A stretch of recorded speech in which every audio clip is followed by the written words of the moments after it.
Hello, I'm Solaris with Ordo Lux. It has been a while since I've seen you guys. I don't appear on camera often, and I'm sorry about the really weird blue rings on my glasses. My glasses do have a blue light filter, and there is a giant ring light in front of me. So, here we are. Today's video is about preparing plain glass candles. So these plain glass jar candles can be found at least here in just about any store.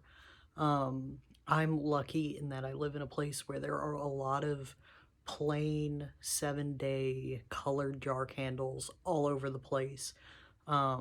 There's a grocery store up the street where I can get any color in the rainbow and ones with multiple colors that have no thing whatsoever on the glass itself. And so I have a really clean slate to work with. Plus, there are multiple metaphysical shops in my area which also sell a little more robust candle options than the ones that I find at the grocery store for dirt cheap. There's a few gas stations even here that have plain glass candles. You're more likely to find Saint candles at the gas stations here, but there are some options. And then, of course, there are your Botanicas here, which have the really, really nice ones. But they, for the last year and a half, they've had odd hours. A lot of them that I've seen are, call in and schedule a time to go in. And they're cash only. And let's face it, I really don't carry cash on me anymore since I'm not, a server in a restaurant anymore. It's the only time I carried cash on me regularly. So these candles are really useful because you can use them for just about anything in your practice. I really like them for the main candles on my altar because these are candles that I'm going to be using over and over again. Their purpose isn't going to be changing. It's not for a spell that I want to release. It's going to be, these are things anchored to my regular practice, and they are pillars. Honestly, they are pillars and anchors to what I'm doing. And so I will have these large glass candles, as you can see behind me, on my main workplace at all times. Anytime I'm working at the altar, I will go ahead and light them. They last for a very long amount of time, and I'm able to do a lot with them because that glass is a big blank canvas for me. And so I've taken to, making design sigils, warding candles, all sorts of different things where I will paint on the glass. And today's video is all about how you go ahead and use those in that way, how you can prepare those kinds of candles for your own practice. So without further ado, I'm going to set up the camera to kind of face my workspace so you can see what I'm doing, and I'm going to talk you through the whole process. Okay, so for this, what you need is just any old glass candle. In this sense, I'm going to be using one of these good old big 7-day candles in green. I have already gone over the whole thing, made sure to clean up any wax that might be on the outside because that really makes it so the paint doesn't stick. Next, the thing that I like to do is I do like to do some cleansing and cleaning on the candle itself. Sometimes there's going to be like oils clinging to it from, the wax or from people handling it, that kind of stuff. Also energetically, it's just a good thing to do.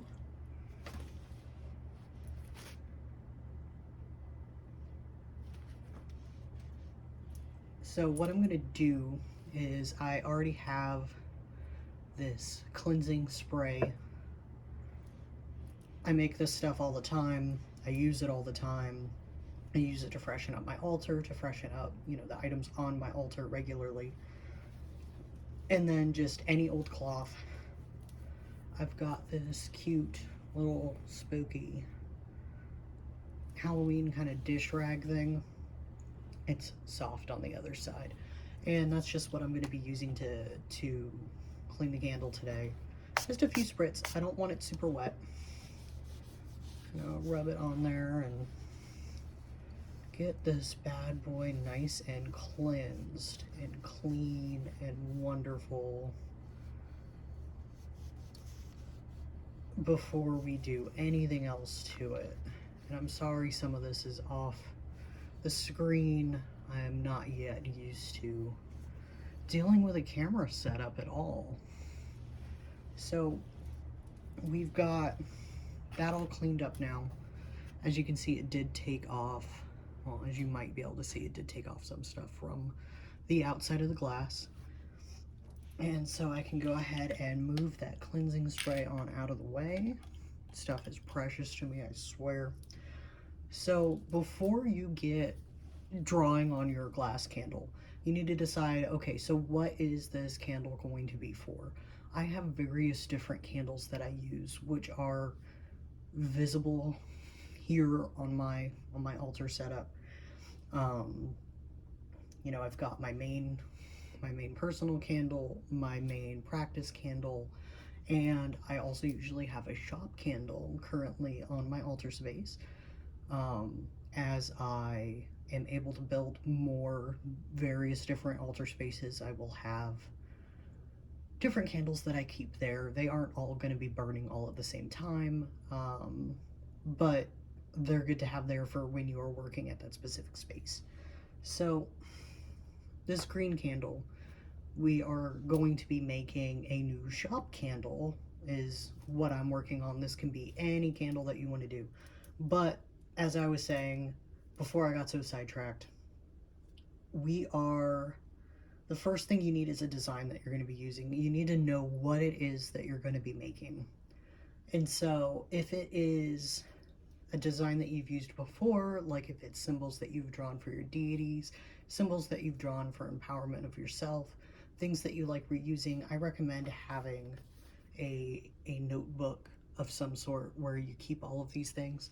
I have in here, this is my little red book of sigils, and it's mostly full. I'm going to need another one very soon.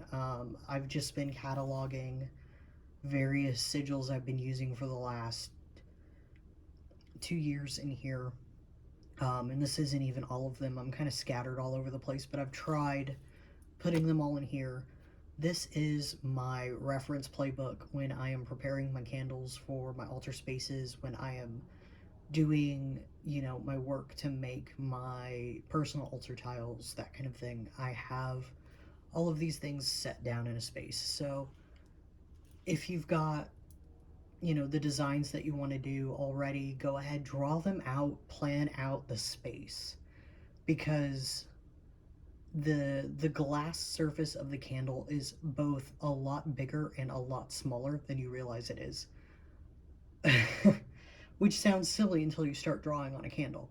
Then you'll definitely understand. So since this is a candle where I already know the design of, I have done various other designs of this candle, and at this point in time, the one that I'm currently using is the one that fits best with what I need at the moment. So instead of going through my sigil book, instead of designing new sigils, I am going to be working with the ones that I have already established. Now, this here is the old candle. It's mostly burned down.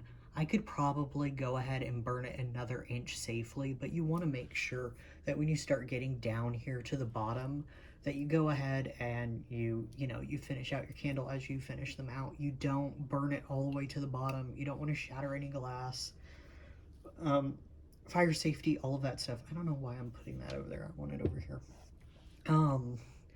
And so I already kind of have the layout and the design figured out of how I want to do it. So at that point, you decide the colors that you want to use. I have been using gold with white outline lately. I actually do need a piece of scrap paper, so I am probably going to have my sigil notebook out at the same time, just because some of these paint markers are a little bit more of a pain than others. So get ready. You know what colors you use. I use painters for the most part. These are really good basic paint markers. They go on to candles really well. They've got a wide variety of colors. The gold looks nice, but it doesn't quite pop as much as I like it to. So I just do the base layer in this painters now. It still looks good on its own, but I then, as a finisher, hit it with this Deco Color Premium Gold. It is really shiny. It's really reflective. I love it a lot. And so that is my 1-2 punch for the gold.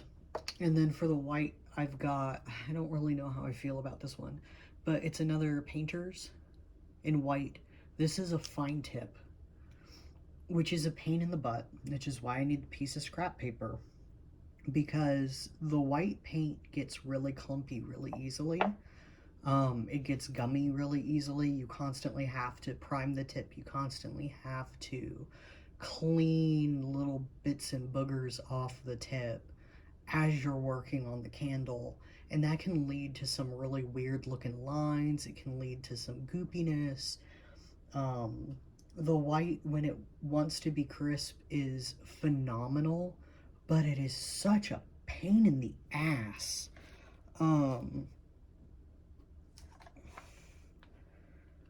So I'm actually going to go ahead and pull out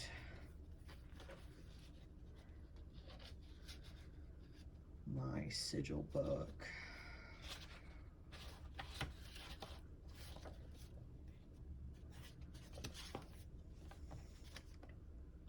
Just gonna kind of have the blank page there, just so that I can, you know what, nah, let's have some more reference material out. I might as well. I have drawn out designs for my shop sigils many times. I've taken notes about them. See if I can find, did I put them all together? I think I put them all together. I know this makes for really riveting watching. This is the most exciting thing, hearing me flip through a page for book ASMR while trying to figure out where the heck in this giant book my doodles are. And now I know I've gone too far, because there were podcast sigil designs. And my most recent designs have been way later than that.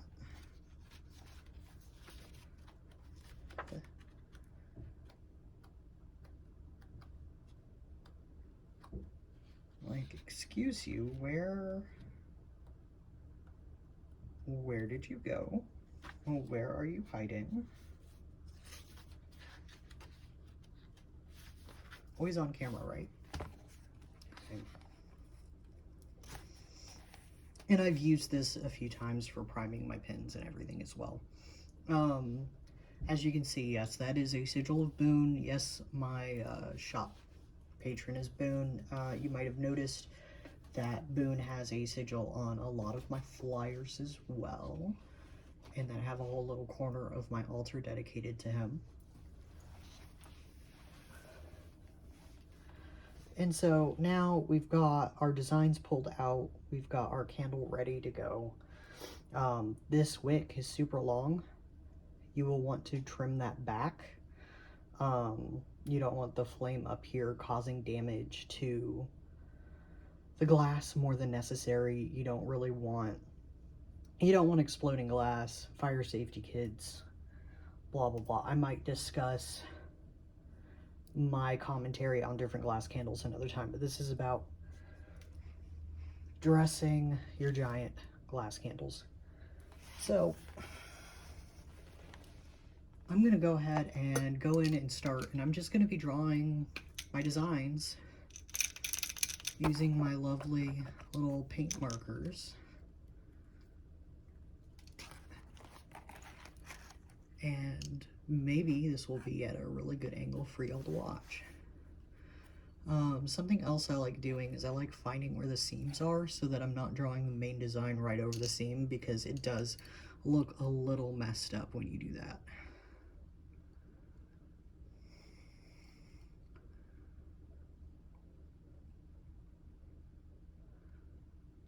Debating, like, do I like find some ad-free soothing music that I can go ahead and put over this section where I'm just doing my sigil work, so you guys aren't listening to the blinding silence and just watching my process?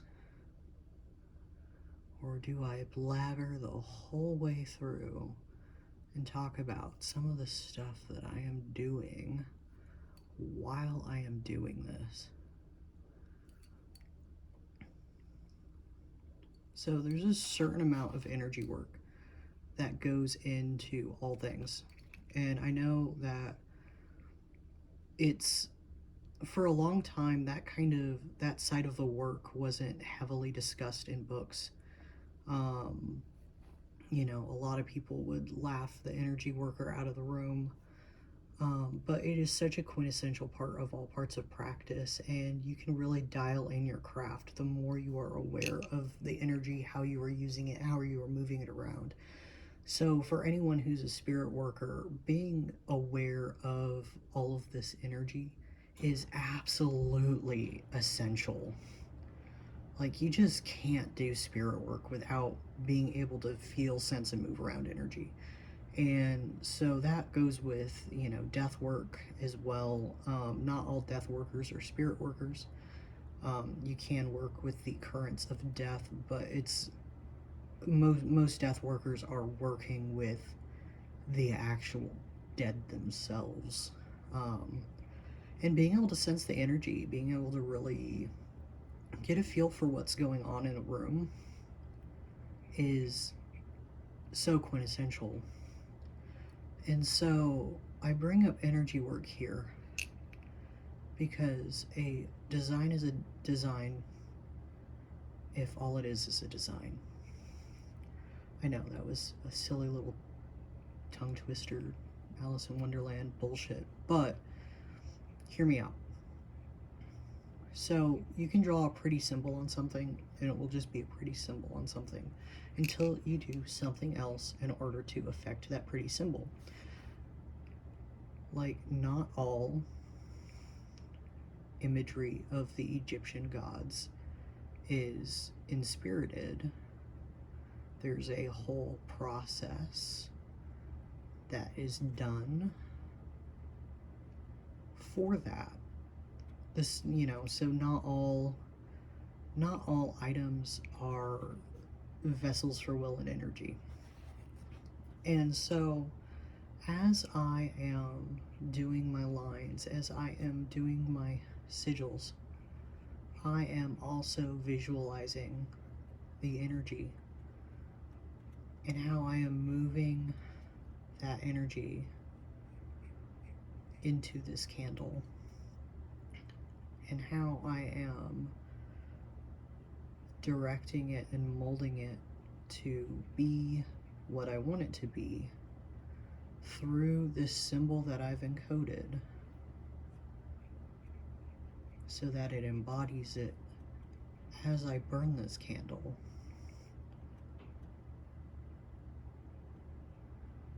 And one of the ways that I really visualize putting energy into my sigil work specifically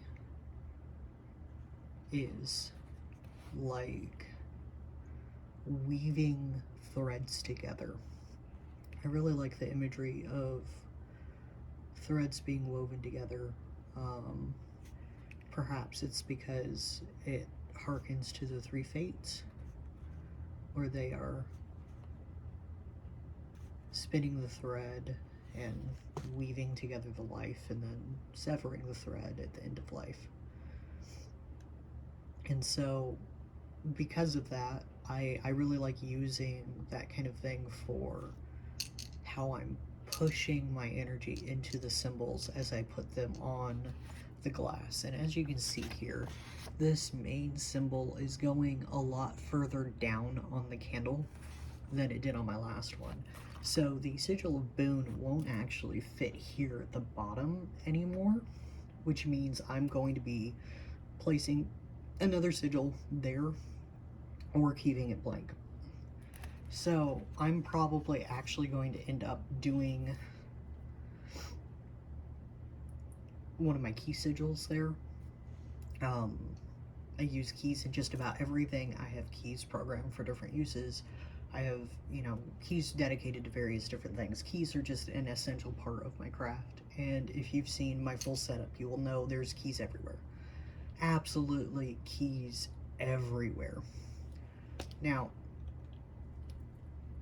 so as you can see, the gold is nice. It fades really into the candle unless it's catching a lot of light. You don't even see it.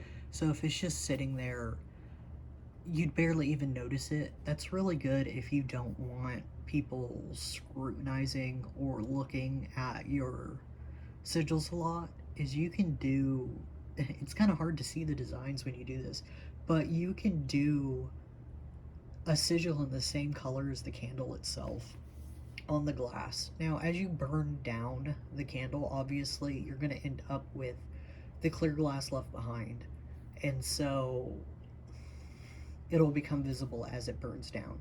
But for, you know, a while there, you're going to have, you know, that candle that's discreet.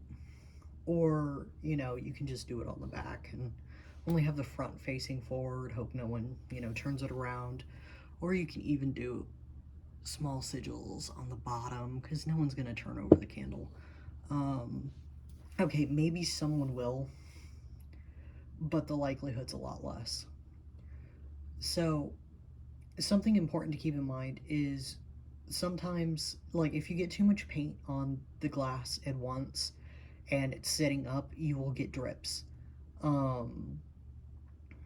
Glass, it's interesting to paint on, especially with the rounded surface. So the first few times I did it, things looked a little bit wonky. They looked a little uncertain. It was a little hard for me to push the paint around. The more I've done it, the easier it's gotten and the better it looks.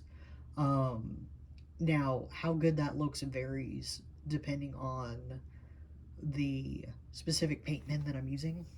Now, I want to show you while I'm waiting for the gold to dry, because that's what I'm doing right now. If you don't let them dry, they will smear, they will smudge. You'll get little prints all over it, like a cat tracked through it. If that's a look you're going for, awesome. That's not what I'm going for. So the gold here, how do people do this? So this is, I think this is the medium tip. Let me look. Yep, that's the medium tip. This is probably my favorite tip for doing all candles. It's not too chunky.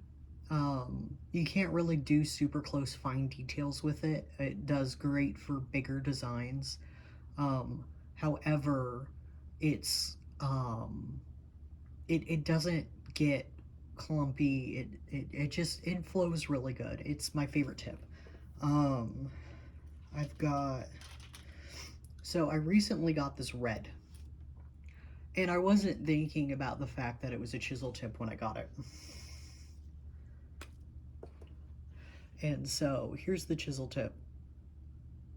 It doesn't look like too much of a difference, but oh boy is it. I ended up with paint everywhere. It's very much just pouring paint out. It ends up incredibly messy. I had to turn the chisel tip on its side in order to really do the outlining on this candle specifically here. And, you know, it turned out looking fantastic, but my goodness, was it a headache. And then also, I have a few other colors too. I have blue, I have teal. The blue comes out really, really great. I love how the blue turns out. I usually use those on white candles, specifically like energy raising and protection candles and candles for the dead. I do those a lot. If I'm doing a big glass candle for that, I'm using my blue most often.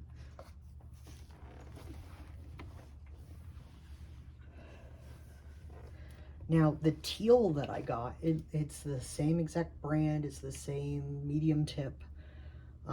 However, somehow, the paint itself isn't as thick or as robust, so it just doesn't show up well. I have done little extra color pops and stuff like that when I'm doing a white candle with the teal. I mean, with the blue as the main color, I've added a little bit of teal for just a little shading, that kind of thing, and it looks good, but otherwise it just doesn't pop as much. So you kind of have to play around with what colors work really well for being on glass. Um, Now, I have a really toothy paper, and I've noticed that a lot of these paint markers don't do well on this paper. The tips dry out super quick. They aren't really all that smooth. The blue still goes on absolutely fantastic because it's a really thick, really smooth paint. But all the other ones kind of just are like, nope. Um, So definitely, figure out what your colors are, figure out how they go on. I've tried Sharpie markers before. Sharpie markers, black Sharpie works great. It doesn't show up on black candles, but if you're just using simple white candles or any other color really, it's just fine. The chisel tip Sharpies actually work great. They don't throw ink everywhere like the painter's chisel tips do. Um, and they're just fantastic. So, I got sidetracked. Sorry this is so disorganized. But this right here is my white one. Now, I've got a medium tip somewhere. And you can already see the little smooshies that are on the tip of this. And so I got the fine tip because I was going to try it out. I was going to experiment a little more with the different tips you can get. And the fine tip would be amazing for detail work, tiny sigils, writing stuff where you're just like writing a whole ass sentence is really great. Lining super detailed sigils, it's super great, except that the paint itself is really thick and gets really gummy really fast. So I do have a medium tip of this, and it is probably my most temperamental paint marker that I own. I have to pull the whole tip out regularly to clean it, even in between sections of the same sigil.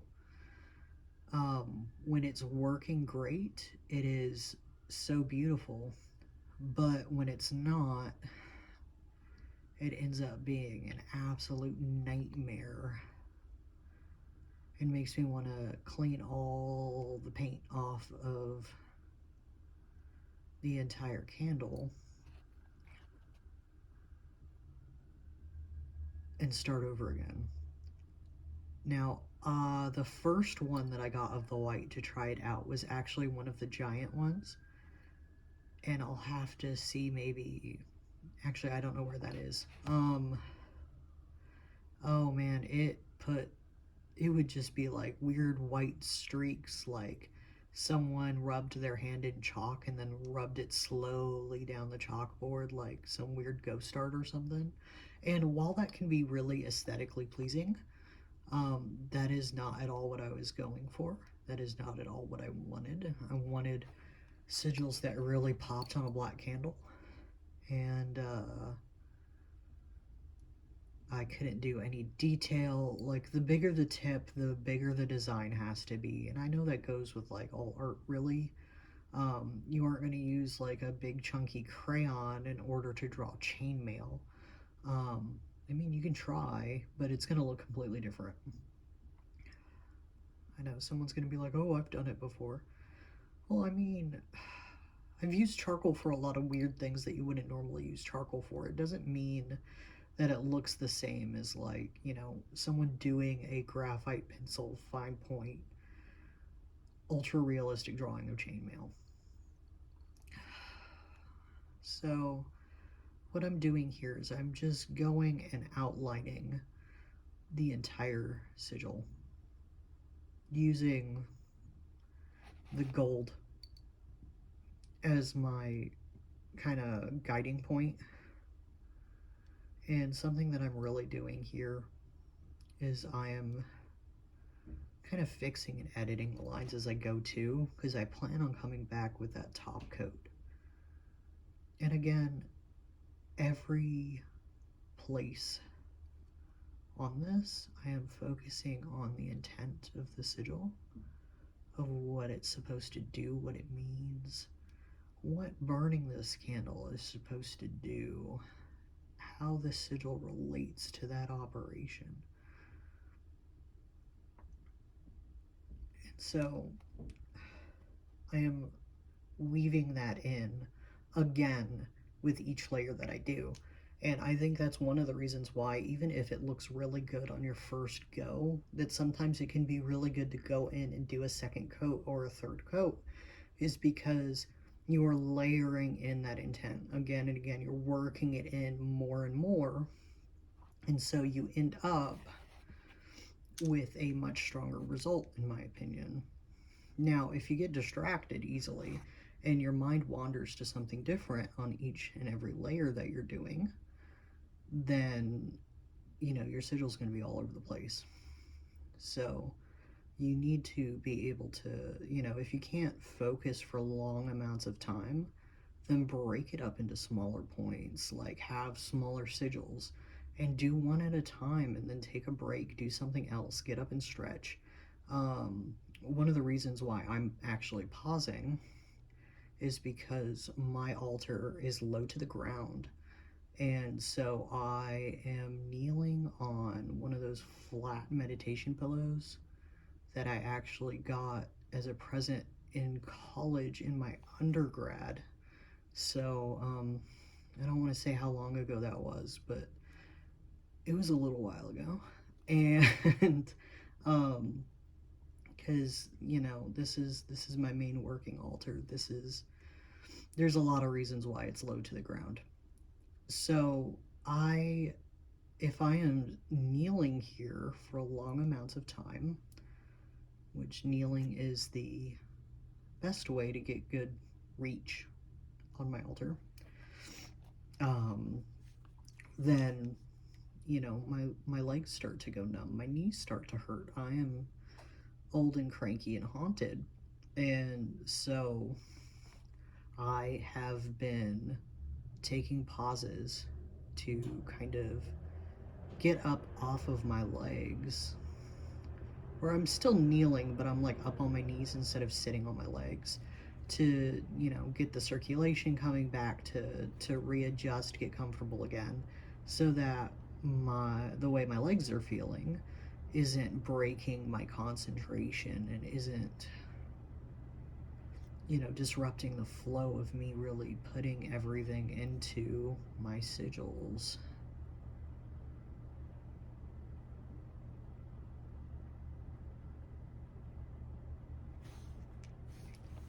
So let's see here. The reason I'm really going left to right on here is because I am doing all of these right-handed, and I am resting my hand against the candle itself, which means that if I was doing left to right, I would be dragging my hand straight across all of this candle and smudging all of the work that I just went really hard on. Now, since I'm kind of moving down and everything, my hand's up over here, so I don't mind kind of coming back, but I'm always mindful of where my hand is sitting. And it can get a little complicated when you're doing like the back of a candle and everything. When I'm, working on the back, I try to, yeah, let me fumble the candle. I'm trying to hold it up top with my offhand so that I'm not actually resting my palm and all of that up against the designs that I've already done, especially if I've gone and put in the really, really poppy gold, because it will take the shine right off of it. And then you'll end up with a gold palm, which, I mean, if it floats your boat, cool, but that's not what I'm trying to do here. So, let's see here, almost. And there we go. So, this is the first layer on the white. As you can see, it pops a lot more. There's a few spots where I'm gonna have to go in and kind of scrape a little bit to clean it up. Like, especially here in the sun, it got a little bit thick in areas. So I have this little clay thing, and I'm actually going to be using this little scrapey end in order to kind of clean up those lines. Once all of that white paint dries, I'm going to go ahead and clean up the outer lines of the white, and then I'm going to do off camera my final layer with this really banging gold. I'm going to be doing the rest of my sigils off camera as well, but I will be back in a short little break with the completed candle to show you all.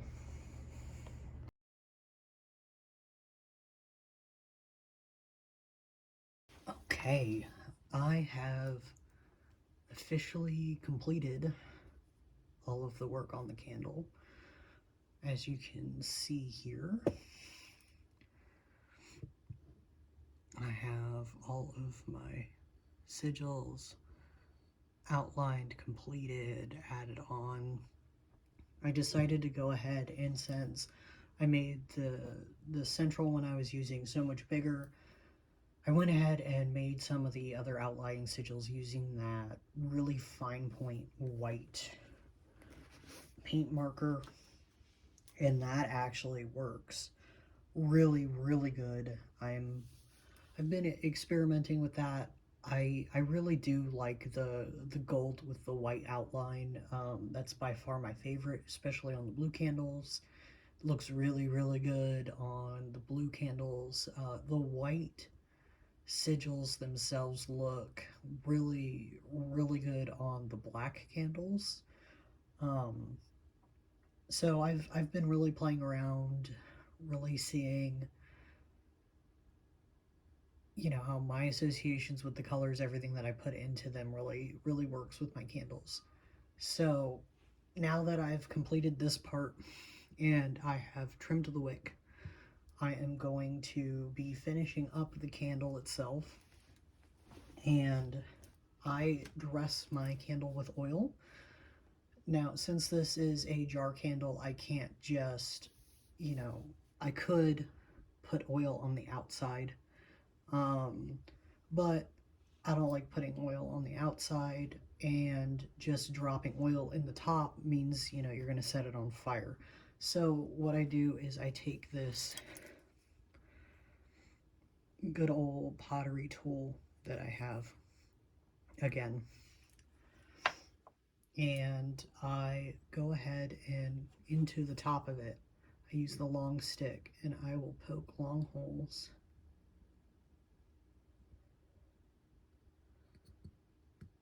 into the top like so.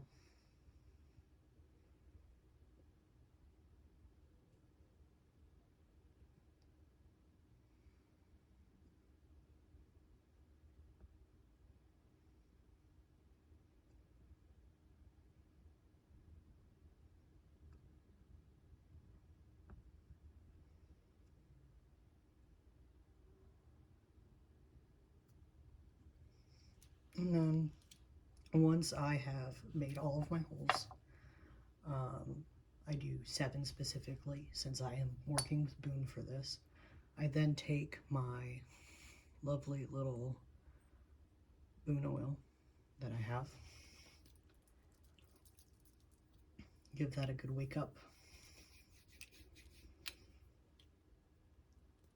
and then I actually use the scoop tip on my carver in order to get small amounts out and just drop a little bit on the holes.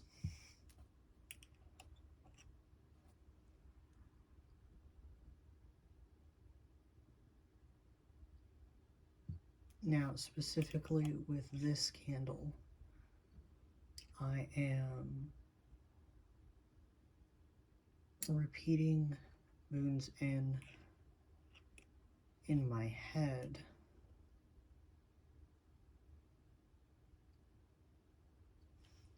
with each one. Normally I'd be doing this out loud.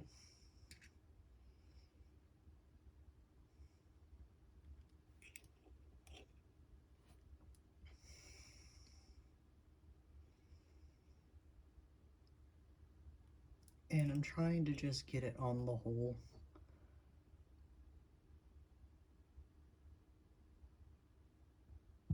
If a little bit runs out, that's fine. You just don't want a ton of oil floating in the candle. And I make sure to clean off my tool really well between using it for different things. Then I'll go back through and poke down in there to make sure that the oil gets nice and good in the hole. It pushes out the air. It sucks most of the oil right up in there.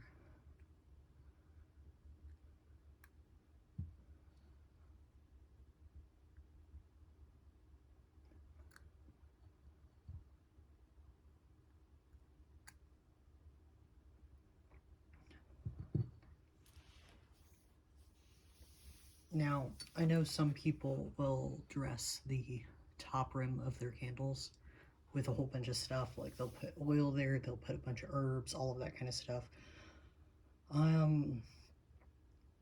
Like I've dressed the tops of candles with wax before.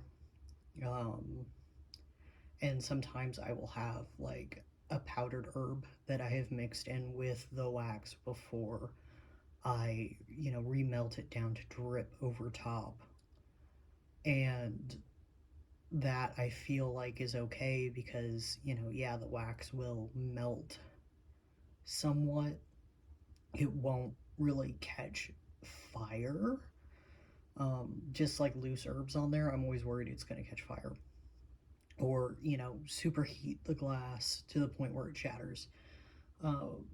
I like these specific ones that I get because it is a little bit thicker glass.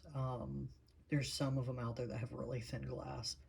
But these ones I like. I usually just anointing with oil is what I do to finish these off. And then, with that done, I will, with a specifically dedicated candle, I'll usually do a little thing in order to reaffirm what, or who the candle's dedicated to. And then it's ready to burn. So now that we've got that all done, hopefully something in there was useful to you, gave you some ideas, something that you can take into your own practice. I've been doing this with my candles for a long time now. I've used them just plain before. It got it done, but now that I've started painting on my candles, I just can't go back. I love the personalization. I love just how much more I can do with these simple candles that I can get for relatively cheap that last over a long, long amount of time. And so it's become a huge part of my practice, and I really look forward to every time that I get to sit down and make new ones and decide, what it is that I need in my practice right now, what I'm going to be infusing these candles with for me to work with them. So, thank you so much for tuning in. Thank you for if you stayed this long. I'm hoping to have up more content of this type where I talk about my practice, I talk about the things I do, I talk about the rites and rituals of Ordo Sanatus Lux as we are in the process of launching a new online temple. So that's still in the early phases. Don't don't bombard my DMs about it yet. But I will keep you all updated. Right now we have a good stock of ritual items in the shop. If you didn't know, I do have a shop named Ordo Sanatus Lux, no spaces, on Etsy, where I have all of my ritual tools that I make. A lot of them right now are small coffins dedicated to the death demonic. And I will be making a video about how to use these kinds of coffins, the different, how versatile they are in the future. Um, I've got wood altar tops. I've got prayer cords, of course, prayer cords being kind of my bread and butter. I do also do custom commissions, but they do take a while. And of course, my divination services. Um, we also do have a website, ordosonatuslux.com. There's not a lot on it right now, but we are in the process of getting some more articles written and posted for you all. I am hoping to get a actual full article about preparing candles as well, to go with the video and to kind of discuss the ins and outs of some of the other stuff, like the how I create sigils for this and all of that jazz all at the same time. So again, thank you for tuning in. I guess YouTubers say like and subscribe. I don't have a regular posting schedule. I still haven't finished my ebook for the Goetia yet. It's getting there. It's getting there. But stay tuned for more stuff in the future. Have a good night.